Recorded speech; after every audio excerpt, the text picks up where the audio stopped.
আমাদের বাগানের কলাকাঁদি এই যে একে একে পাকছে।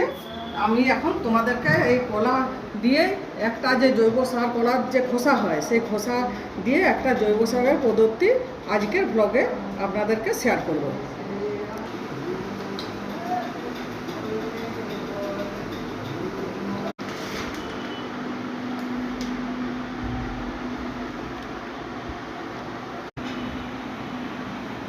এই বালতির মধ্যে আমি কলার খোসাগুলো রাখলাম, এরপর এর মধ্যে জল মেশাবো।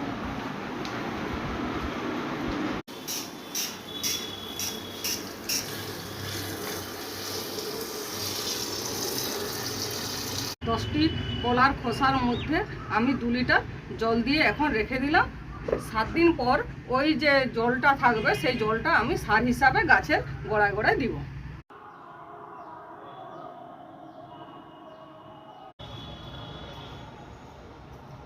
সাত দিন হয়ে গেছে। এখন আমি জলের মধ্যে যে কলা চোপাগুলো দিয়েছিল সেই কলা চোপাটা কালারটা কি হয়েছে সেইটা দেখব।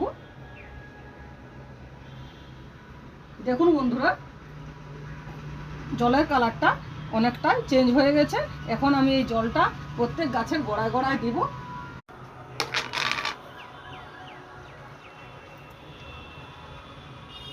এইরকমভাবে আপনারা জৈব সার হিসাবে কলার ছালটিকে ব্যবহার করবেন।